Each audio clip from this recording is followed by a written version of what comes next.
Diaz for having accepted our invitation and consented to be the resource person for today's national webinar.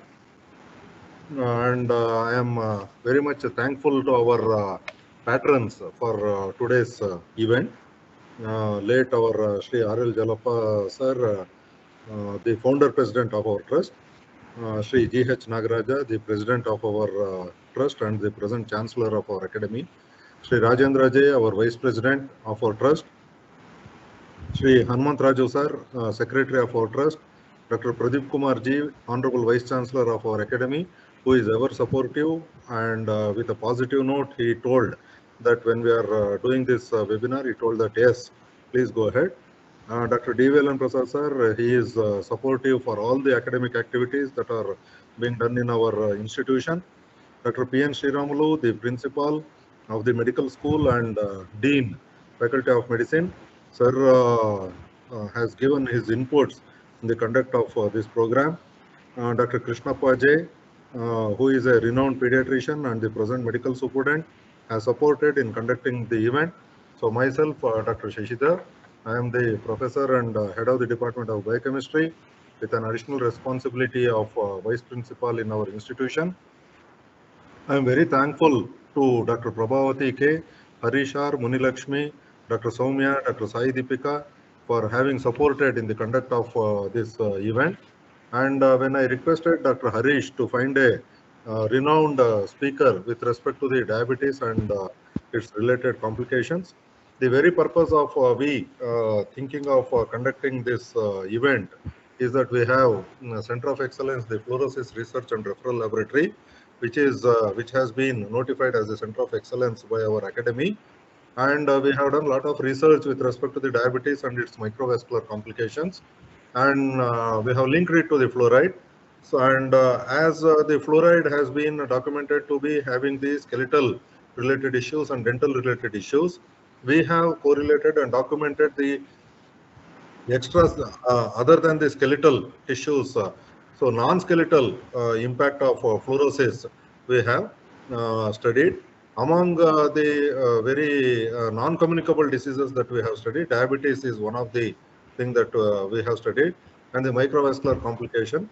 An early onset of microvascular complications we have observed with respect to the population who are exposed to the high fluoride concentration of more than 4 ppm in their water.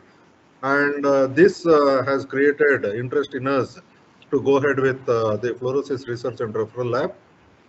And we have got extramural grants also for this one from the DHR ICMR. A lot of intramural research also we have got for these things. And more than 6 PhD theses and more than 15 MD dissertations we have taken care. And more than 20 publications has happened with respect to the extra skeletal fluorosis and its impact. Our main concentration is on the extraskeletal impact and the fluorosis with respect to these things.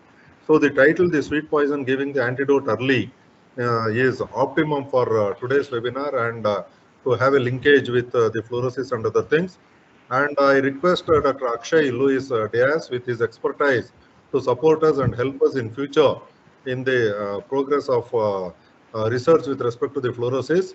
And to say a few things, there is a lot of things to say about Dr. Louis Diaz. Dr. Akshay has done his medical senior residency, and he is a physician with a keen passion in general medicine, patient care and research.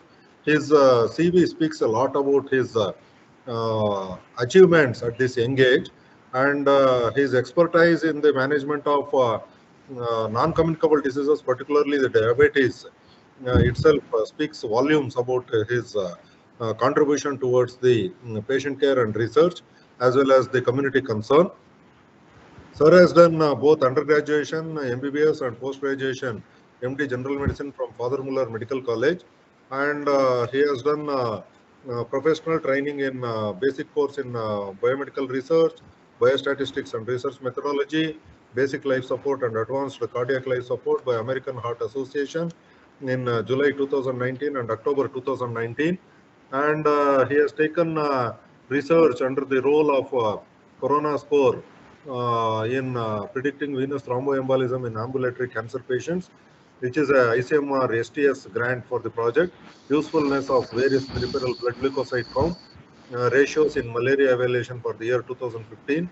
His professional experience includes the senior residencyship and various other things. At this engage itself,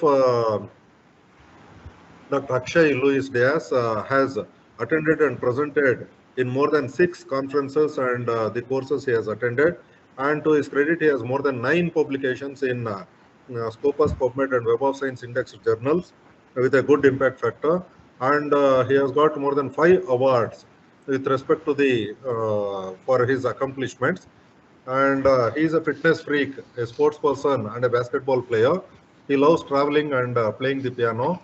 So we are very happy to have with us, sir. And we request you to join hands with us in taking the diabetes and linking it with the fluorosis, as Kola district is known to have suffered and suffering and is going to suffer in future also with respect to the exposure to the fluoride. Even though the rains this year we have got, maybe accidentally we have got good rains this year and the water table has increased, and this is not permanent as of my experience with respect to the Kola for the past 48 to 50 years in this place.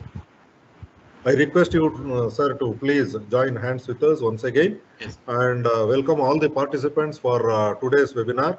And I hope at the end of this webinar, none of the stones will be unturned with respect to the diabetes, fluorosis, and various other issues related to that. Over to you, sir, and thank you, sir. Thank you so much, sir. Am I audible? Over to Dr. Prabhavati, the organizing secretary for today's event. Thank you, sir.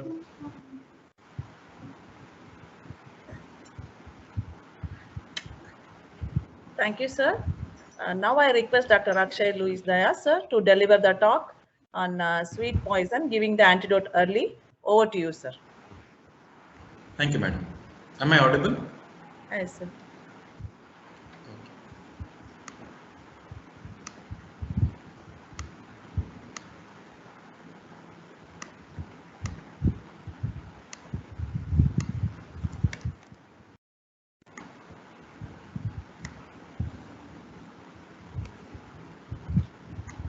Are the slides visible? Yes, sir. I would like to thank Sri Devaraj College of Medical Sciences, Kolar district, for giving me this opportunity, and the Department of Biochemistry for inviting me for this CME talk.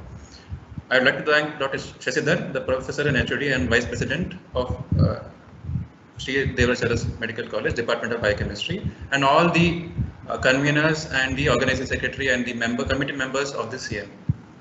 So my basic talk is sweet poison, giving the antidote early, because we have all studied plenty about type 1 diabetes and type 2 diabetes, but the effect of young diabetes on the population is just emerging in recent literature, and only from the past 30 to 40 years only this research has been done and is advancing. So I'll be giving you a brief about the different types of diabetes which are not commonly seen in India and elsewhere, which we are not very well aware. So in IGMR, they have done a study, and they have found, written that the young diabetes is the onset of diabetes less than 35 years of age, and in some international literature in the Journal of Nature, they have defined it as less than 40 years of age. So among the population in India, they've done a prospective study in North India, they found that the most commonly occurring forms of diabetes, most commonly is type 2 diabetes with an incidence of 40%, and then the type 1 diabetes with an incidence of 40%. The third type is fibrocalculous pancreatic diabetes, which is also known as type 3C diabetes, which is occurring at an incidence of 15%. And even the fourth most common after that is maturity onset diabetes of the young, which is at 2%. The fifth one is flatbush diabetes, which is type 1B diabetes or ketosis prone diabetes, also known as atypical diabetes, and it is found in the incidence of 2%. And rarer forms of diabetes found in India are mitochondrial diabetes. So in India, why do we have such a high incidence of diabetes? Is because despite having a young population and having low levels of obesity compared to the West. It's mainly related to our genetic factors and our diet. So our diet is very high in saturated and partially hydrogenated fats, mainly from ghee, coconut products, palm oil, and also partially hydrogenated vegetable oils and refined carbohydrates. Because of the overconsumption of mainly a staple diet, rice, and oils, and underconsumption of these fruits, vegetables, and protein foods, we have an increased incidence of diabetes in our young population. So the current data, which is from the the Diabetes Federation Atlas 10th edition in 2021, they found that the prevalence of diabetes in India is around 7.4 crore, and which comes up to around 8.3% of our population within the age 20 to 79 years. So the estimate of undiagnosed individuals in our population is around 3.9 crores. So, and after US, India has the highest deaths for diabetes occurring at around 0.6 million individuals per year. So this is the data from IDF itself. So in 2021 itself, you can see that India has the second largest population of diabetes in the world with 74.2 million people, and it is projected to be 124 million, 0.9 million people, individuals from at the year 2045. Even in type 1 diabetes, India has the highest population of type 1 diabetics in 0 to 13 years at 229,000 individuals. So this is from a Cure study from a 10-year follow-up from Chennai urban region. They found that the incidence of diabetes in our pre-diabetic population, when they studied for a period of 10 years in that cohort, was 78.9 per 1,000 person years, which is quite high comparing the rest of the population from around the world. So data around the world, it shows that PMI Indians was 87.3, the migration population Auro was 62.8, and Native Americans were 66.1, and the white Caucasians was much lower, 35 to 40 per 1,000 person years, and hence young diabetes is a very important subject in India. So this is another study published in NEGM. This was a very large study, a multi-center study in the US from a long period of time, from 2004 to 2011. So it was titled as today, that is treatment options for type 2 diabetes in adolescents and youth study group. So it consisted of 699 participants from the age 10 to 17 years of age and diagnosed as type 2 diabetes, and it is the duration of diabetes was less than 2 years. The BMI of all the people, it should be at or above the 85th percentile of the population, and the inclusion criteria was fasting C-peptide level of more than 0.6 nanogram per millimeter. That means they had reserved a beta cell function was present, and the test was negative for pancreatic antibodies, excluding type 1 diabetes patients. So when they put them on OHS and they followed them for an average period of 10 years, they found that the incidence of all the complications of diabetes, that is hypertension, kidney disease, dyslipidemia, and nerve disease, at baseline were at low levels, but through the end of the follow-up 10 years, they found that the cumulative incidence was very high. And even all microvascular disease, the cumulative incidences was quite high. So the first microvascular complication to occur in diabetes is the nerves. After nerves, it affects the retina, and after that the kidney.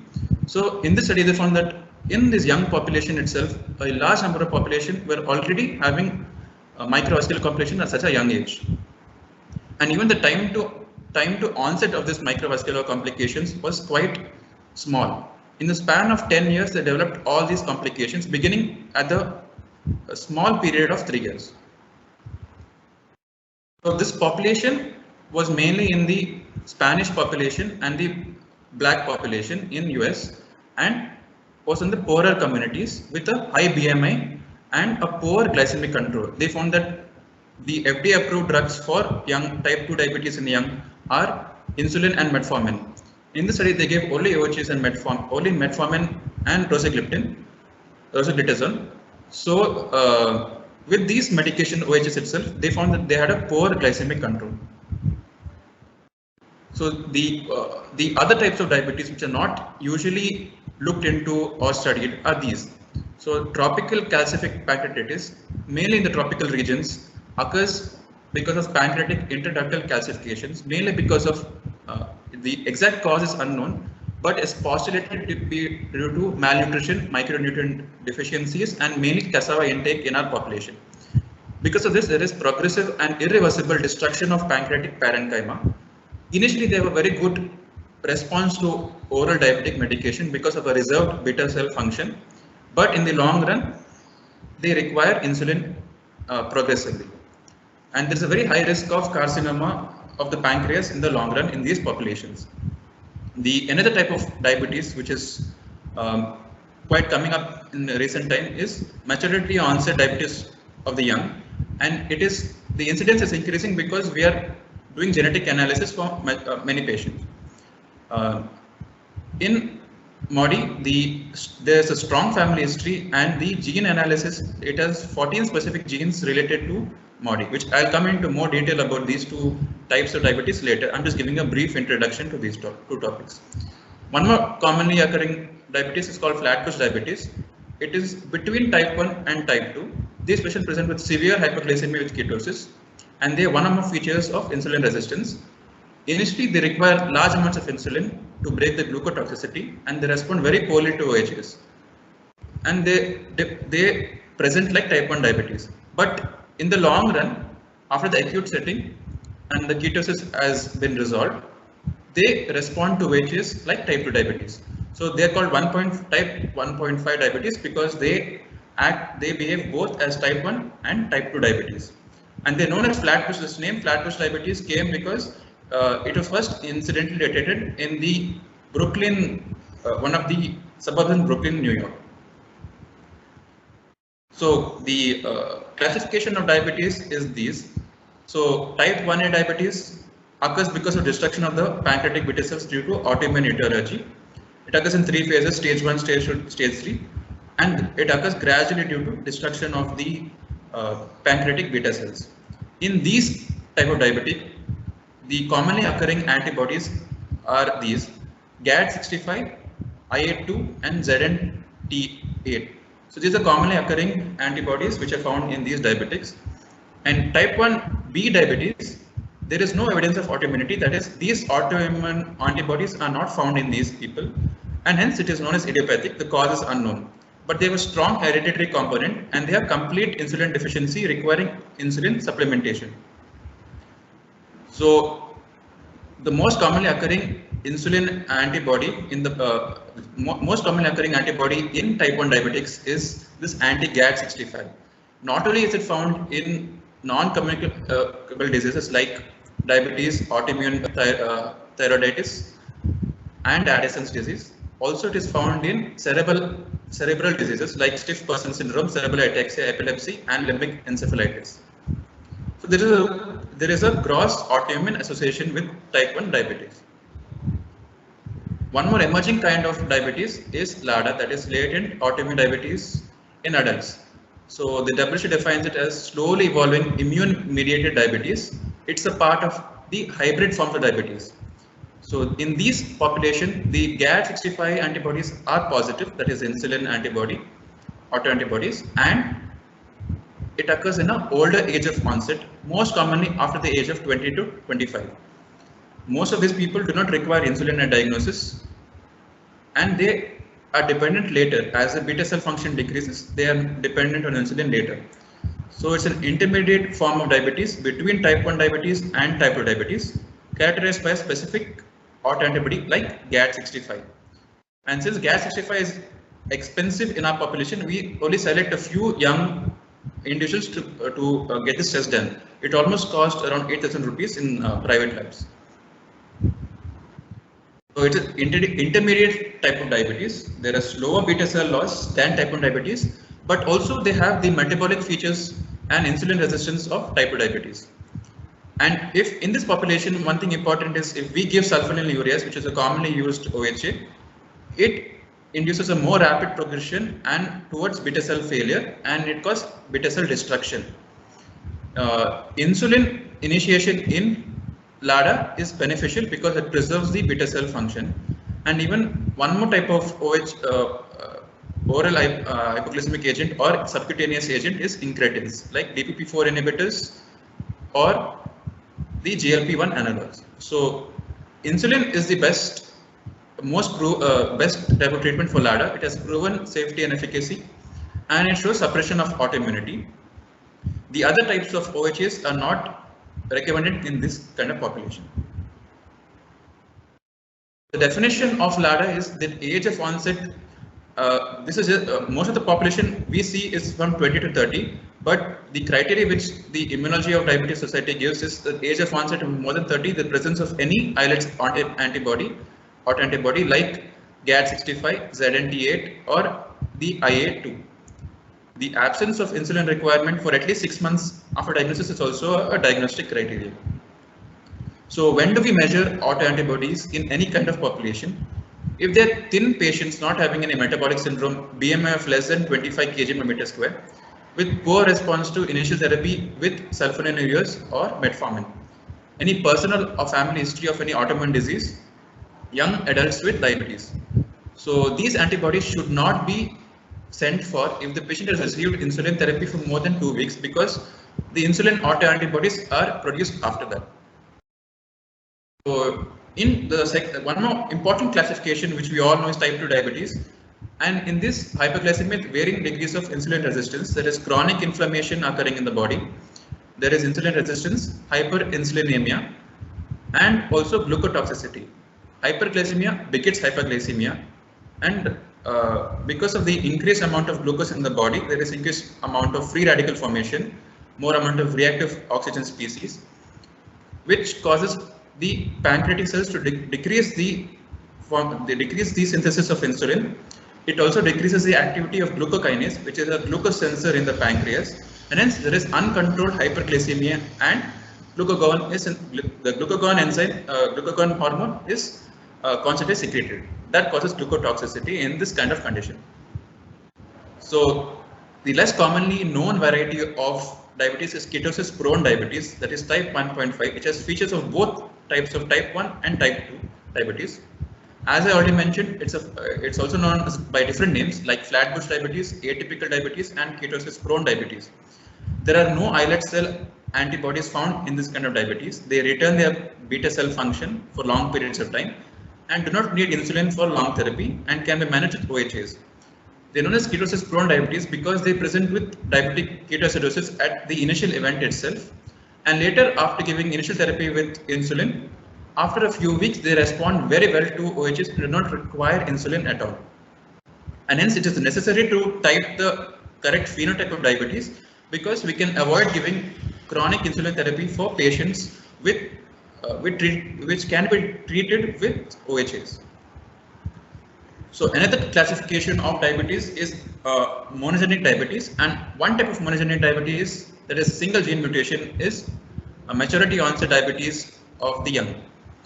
So usually the age is less than 25. It is an autosomal dominant transmission, and there is a lack of autoantibodies.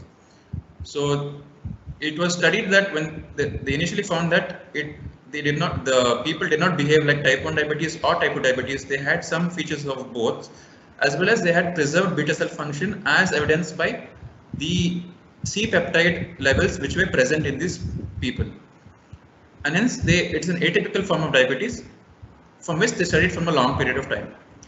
So initially there were 6 genes which were responsible for MODY, and right now there are almost 14 genes which are put up in this chart which are found. And each of these kind of varieties, they have different kind of clinical features and they respond differently to treatment. Some of them, majority of them do not require insulin at all.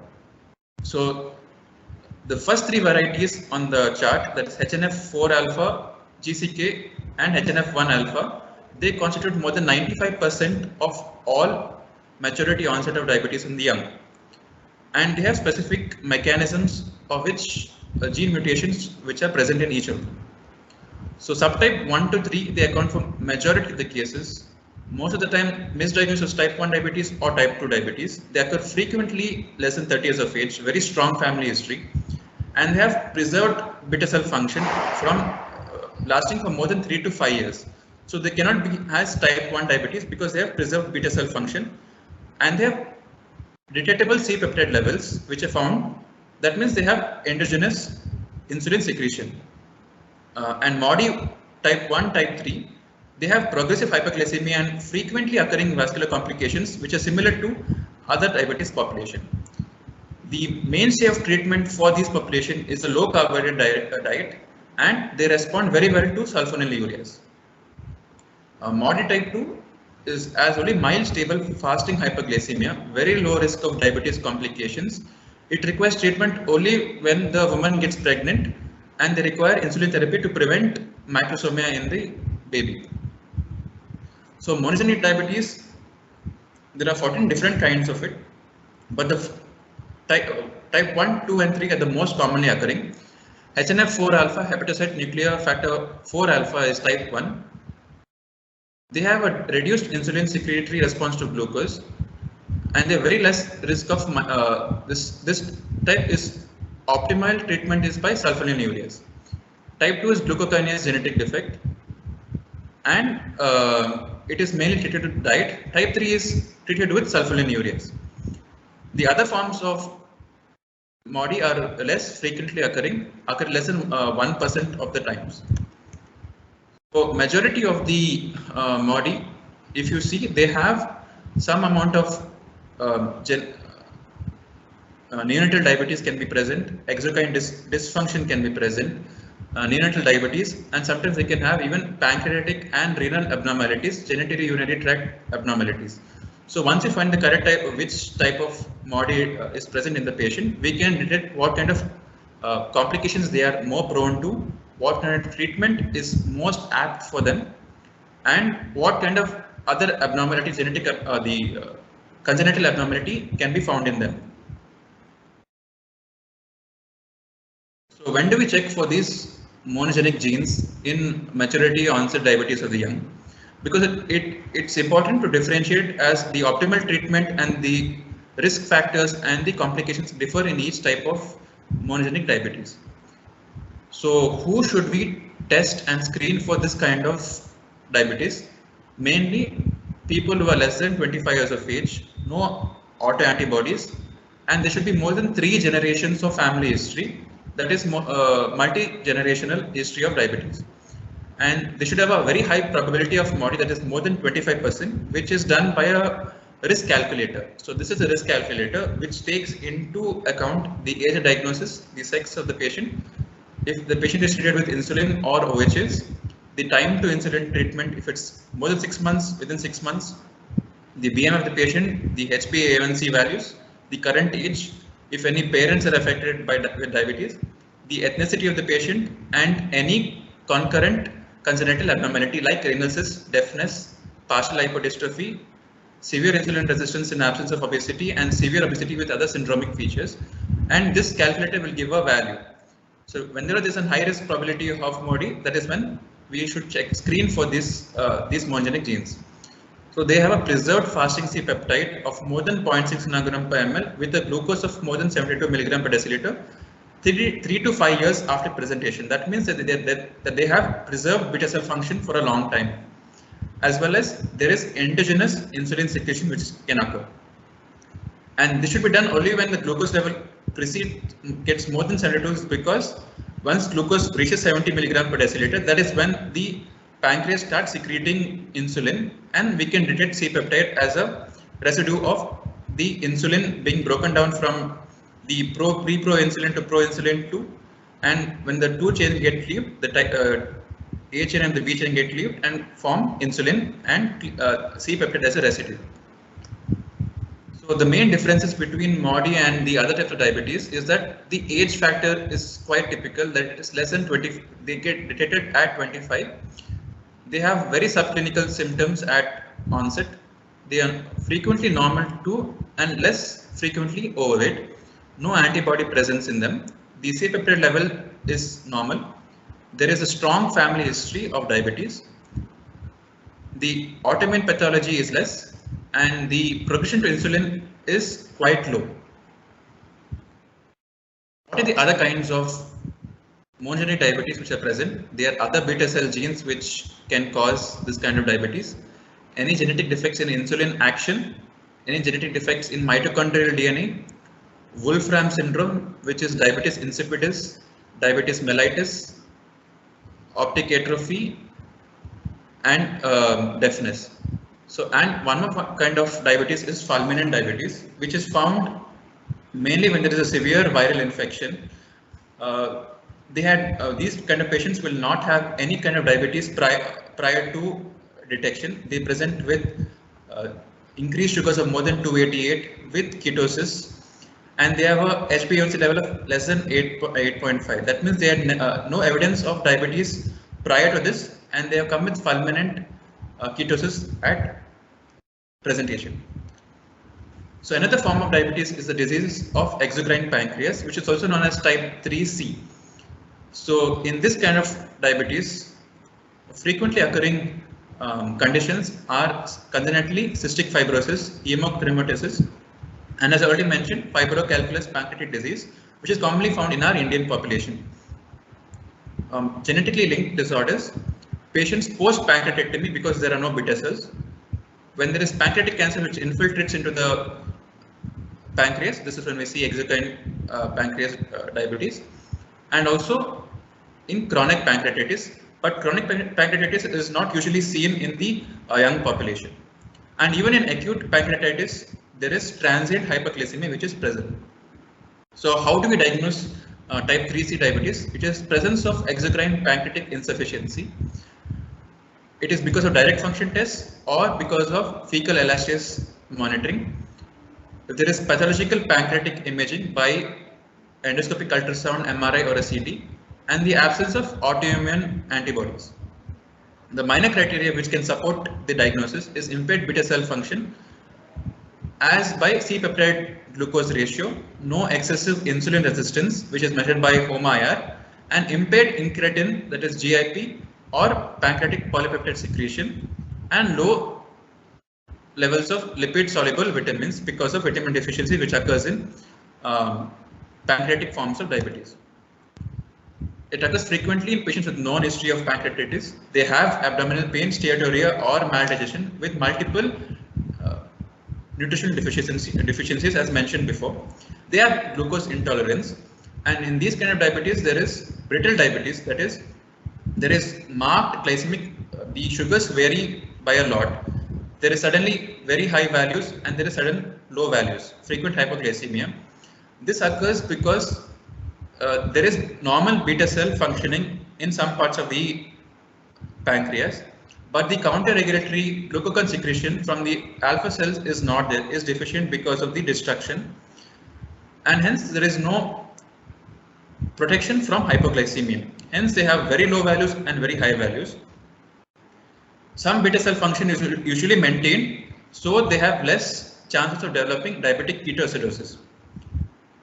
The decreased insulin secretion is caused both by the reduction of islets because of destruction and fibrosis and sclerosis. So in type 3C diabetes, you can see that the chronic pancreatitis occurs mainly in the later stage of life. Cystic fibrosis, pancreatic resection, fibrocalculous pancreatitis, they occur in the earliest stages of decades of life. They have pancreatic exocrine insufficiency. They have normal or decreased insulin sensitivity. They have normal peripheral insulin sensitivity, and they have no history of diabetic ketoacidosis, very high risk of hypoglycemia, and absent pancreatic polypeptide response. So the treatment for this kind of diabetes is metformin if there are no contraindications, and frequently this cannot be given because of the other side effects of metformin or because of pancreatitis itself, which they have bloating, pain abdomen and difficulty digesting food. It can be given in patients with mild hyperglycemia with a HbA1c of less than 8.5 and suspect or confirmed concomitant insulin resistance. So if metformin cannot be given, then even low dose glinides can be given, which is short acting, before switching to insulin. Longer acting drugs like sulfonylureas are not preferred in this kind of diabetes because of the brittle diabetes, which I already mentioned, that causes frequent highs and frequent lows of the sugar values, glucose values, which can and they can have symptomatic hypoglycemia. Finally, the best mode of treatment for pancreatic diabetes is insulin therapy. In the end, initially they require only boluses of insulin at breakfast, lunch, and dinner, but in advanced stages, they require 4-time insulin regimen, that is basal insulin as well as the bolus insulin given during all the 3 periods of food intake. One more different classification of diabetes is endocrinopathies. There are multiple other conditions which occur under this subheading. There's Cushing syndrome, acromegaly, pheochromocytoma due to excess catecholamine synthesis release, glucagoninomas, somatostatinomas, and mild hyperglycemia, which occurs in hyperthyroidism. One more entity is drug-induced diabetes, which occurs frequently in patients who take these drugs in antiretrovirals like NRTs and protease inhibitors, patients with fluoroquinolones, antipsychotics, patients on beta blockers, thiazide diuretics, patients on inotropic support like vasopressors, glucocorticoids and hormones, immunosuppressants like cyclosporin and tacrolimus, and immune checkpoint inhibitors. One more subheading is gestational diabetes. Here the insulin secretory capacity is less than the insulin resistance, and the increase in anti-insulin hormones which is secreted by the placenta are responsible for this. For example, these are the hormones: estrogen, prolactin, human placental lactogen, cortisol, and progesterone. There is increased fuel consumption necessary to provide for the growing mother and fetus, and hence as a compensatory response the glucose goes up. One more emerging variety in the past 4 years was SARS-CoV associated diabetes. Frequently patients presented with DKA, and a very few had mild to moderate hyperglycemia. This occurred because of a severe inflammatory response to the virus, and few of the patients presented with less severe hyperglycemia without DKA. In multiple studies, the incidence of SARS-CoV associated diabetes was 0.6 to 62%, and there are multiple mechanisms of action of these of SARS-CoV associated diabetes. One of them is critical illness causing hyperglycemia. In critical illness, the counter-regulatory hormones increase. So there are 4 main counter-regulatory hormones. Cortisol synthesis increases, growth hormone increases, glucagon increases, and even the catecholamines also increase. So these all will cause an elevation in sugars. And also one of the mechanism is a viral associated inflammatory damage to the beta cells.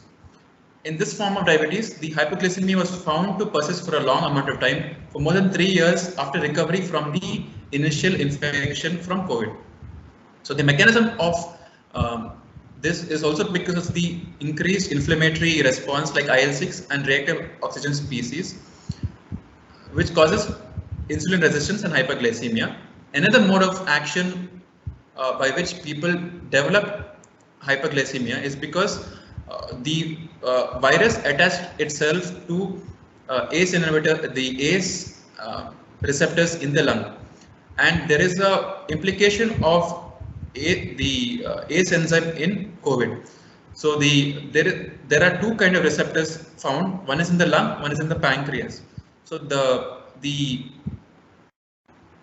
thesis what they gave was that since it affected both the virus attached itself to the lungs, same way it should attach itself to the pancreas, and hence there was an inflammatory response which was found.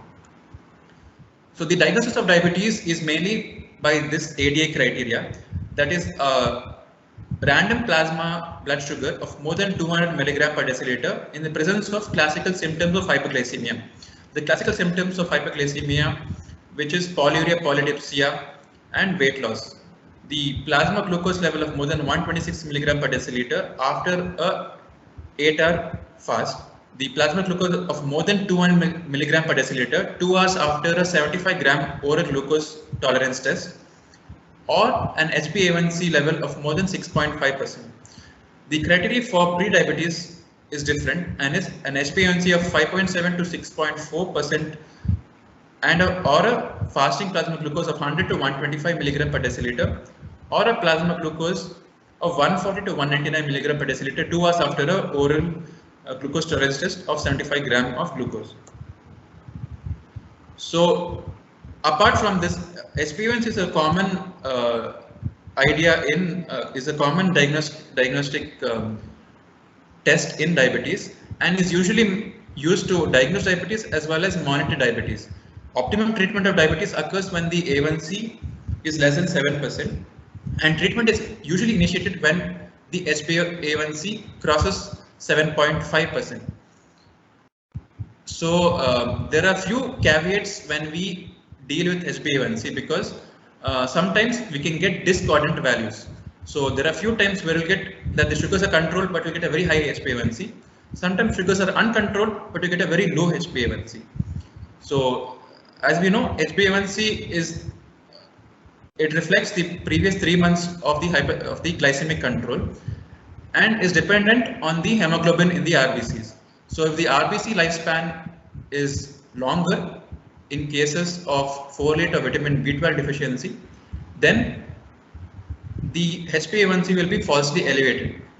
In the other instance, when the HbA1c is falsely low, is when in patients where there is hemolysis, there is decreased lifespan of the RBCs, like in hemolysis, hemolytic anemias, G6PD deficiencies, and even in CKD patients because of chronic dialysis, blood loss, which occurs in CKD patients. How do we test the beta cell reserve in these patients? Is by checking a fasting C-peptide value. So the fasting C-peptide value is done after a 10-hour fast, and the patient should not be on insulin for the intermediate or short-acting insulin for the previous 12 hours, or on any OHAs for the past 12 hours like metformin, and also they should not be on a long-acting insulin for the past 24 hours or sulfonylureas. So when you check the fasting C-peptide value, it should be more than 1 nanogram per ml. Or the one more type of testing is the glucagon stimulated C-peptide value, or a C-peptide by glucose value of more than 11 indicates that there is preserved beta cell function in patients. So insulin resistance is frequently found in multiple forms of diabetes. So it is defined as a subnormal glucose response to endogenous or exogenous insulin. So the insulin resistance is found frequently in obesity because of metabolic syndrome, in stressful situations like critical illness because of the increase in counter-regulatory hormones, which I mentioned earlier, because of multiple medication use which can alter the metabolic profile of the patient, in pregnancy, in lipodystrophy, and insulin antibodies can be associated with insulin resistance. So there are certain associations with insulin resistance. They are obesity. There is impaired glucose tolerance, impaired fasting glucose in type 2 diabetes.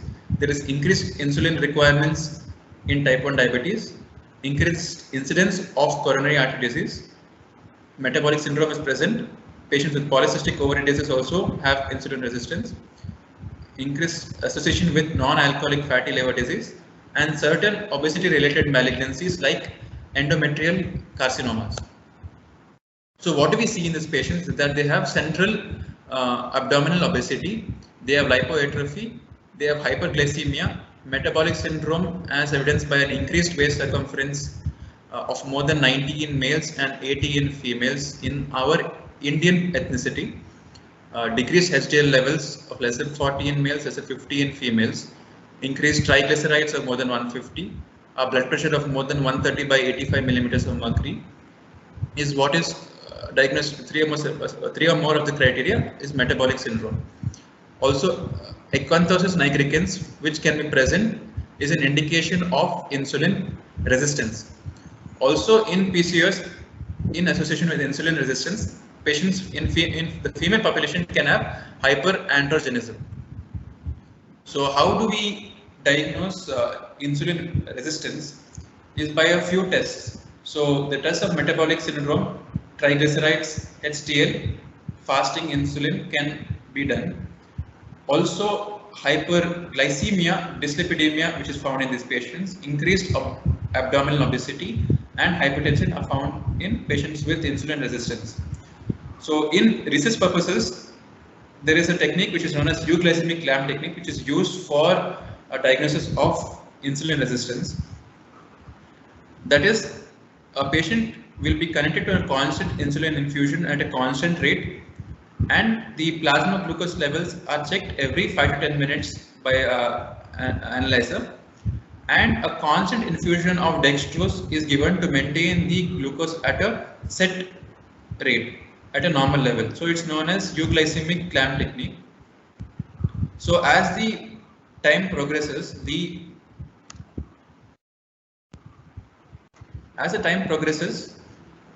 plasma insulin concentration slowly begins to increase, and there is insulin uptake within the tissues, skeletal and the liver, skeletal muscles as well as the liver.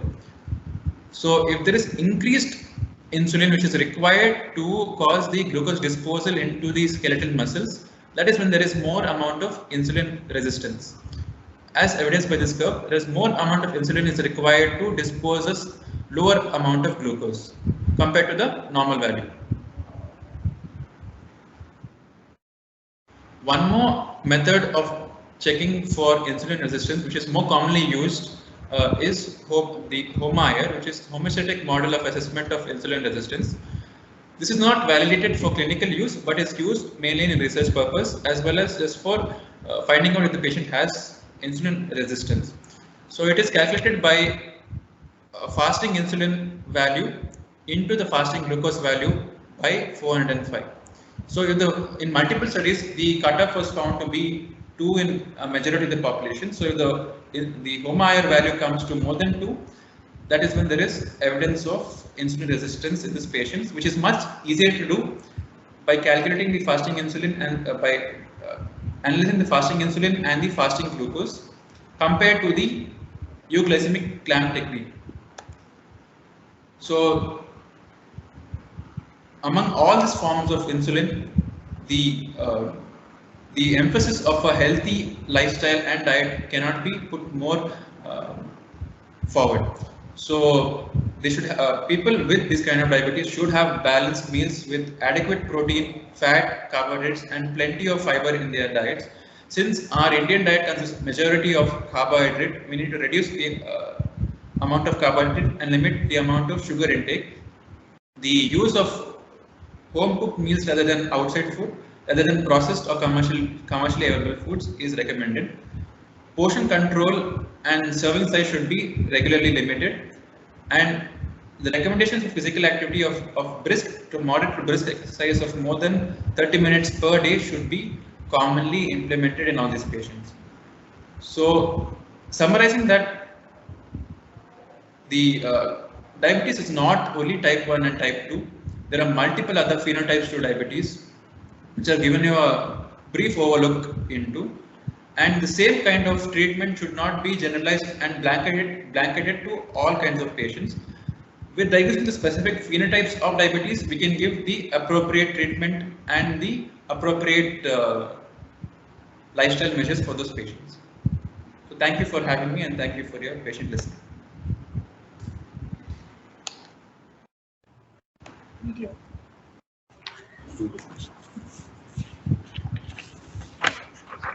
Thank you, sir, for the elaborative information regarding the difference between the different types of diabetes as well as optimal treatment for the different types of diabetes. So now forum is open for discussion. Kindly post the questions in the chat box. Or if anybody want to ask a question, you can raise it, unmute yourself and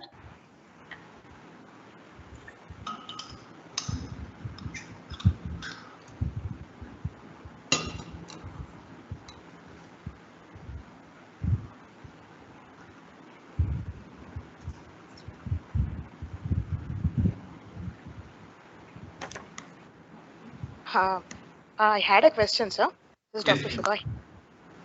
Sir, there is an entity called, nowadays it has become, it is being told that this diabetes is actually it is completely reversible, and it has become.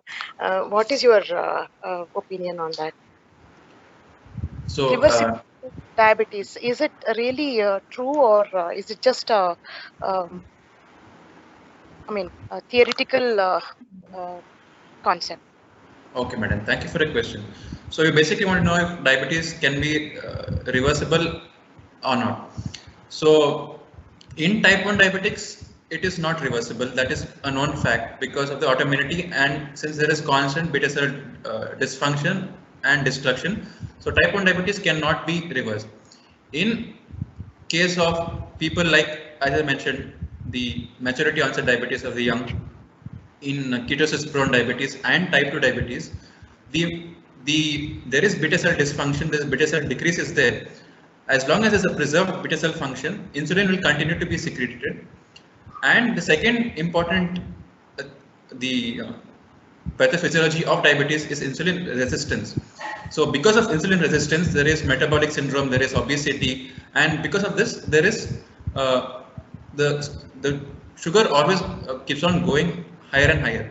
So when it is reversible is when they adopt correct diet protocol, as I mentioned, restricting carbohydrate intake, healthy lifestyle by including weight loss regimes into their activity, constant exercise, is when diabetes can be reversed. That is usually when the HbA1c levels are between 6.5 to 7.5. Those individuals, most commonly, we can find that they can be reversed by diet and by lifestyle measures alone. But most of the patients above HbA1c of more than 8.5, usually those patients will require 1 to 2 OHs, or they will require insulin. So very few population of HbA1c of more than 8.5 can be reversed. Most commonly, the patient with HbA1c from 6.5 to 7.5 is where they can be controlled. Since the optimal control of sugars in diabetic is less than 7%, so this bracket of patients can be controlled, and diabetes can be reserved, but it's only temporarily till they adopt healthy lifestyle measures. They will have remission of their disease like that. Okay. Thank you, sir. It was a wonderful presentation, and new concepts like flatbush and that is 1.5 diabetes. We learned a new thing about this. And one more question I have regarding euglycemic diabetic ketoacidosis. Yeah. It is also a new complication of SGLT2 inhibitors. So what is this euglycemic diabetic ketoacidosis, sir? Okay, thank you for your question. So, euglycemic diabetic ketoacidosis is a very it was found because of as you said, when they used this drug SGLT2 inhibitors. So the basic mechanism of SGLT2 inhibitors acts on the SGLT2 receptors in the kidney, and it prevents the reabsorption of glucose. So the increased amount of glucose goes in the urine. So the urine analysis in those patients will have persistently high levels of glucose of 3+, but the sugar levels in the body will be near normal. So the diagnosis of ketoacidosis should have a blood sugar value of more than 250 milligram per deciliter. But in these people who take SGLT2 inhibitors, which are well controlled, they will have a sugar level of less than 250. But if they in periods of acute stress like critical illness or myocardial infarction or prior to surgery, that time they will have dehydration and there will be insulin resistance in them. There will be decreased amount of insulin and increasing amount of hyperglycemia. They won't be hyperglycemia because of the increased excretion of glucose in the urine. So in these patients, they will have symptoms of ketoacidosis, but their sugars will be less than 250 milligram per deciliter. And this condition we can miss these kind of patients because we think that the sugar levels are less than 250 and cannot be diabetic ketoacidosis.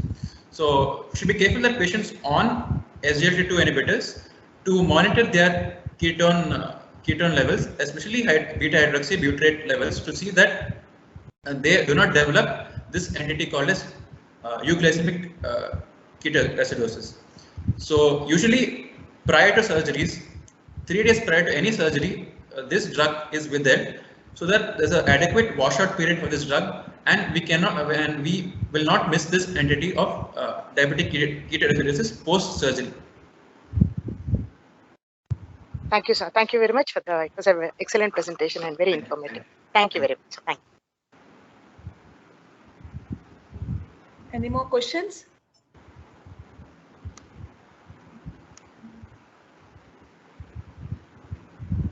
Okay. I think we have come to the end of the session.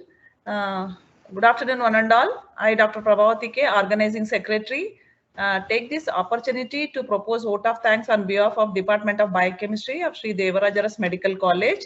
First and foremost, we salute our late founder, President Sri R.L. Jalapa, who continues to be a beacon of light.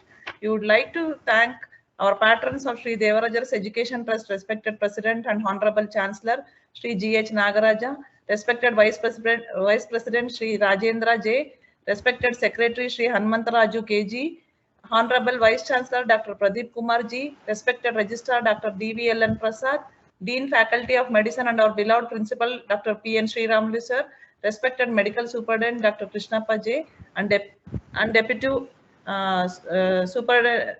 Medical Superintendent Dr. Dinesh K.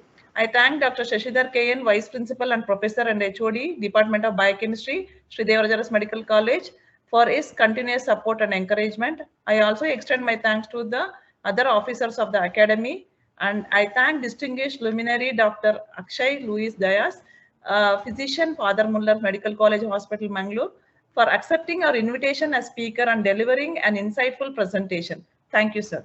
Thank you, ma'am. I thank all the faculty members and stakeholders of SDHR for their enthusiastic participation in the event. Last but not the least, I thank the non-teaching photographer and technical team members who are a part of this program. Thank you, sir. Thank you, madam. Turn on the camera. Okay. I request all the participants to turn on the cameras.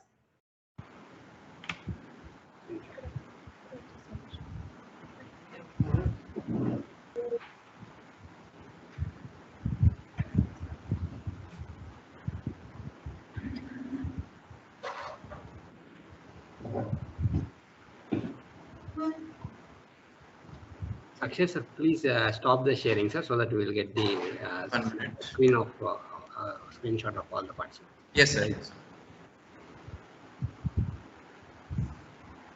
I request all the participants to please turn on their webcams.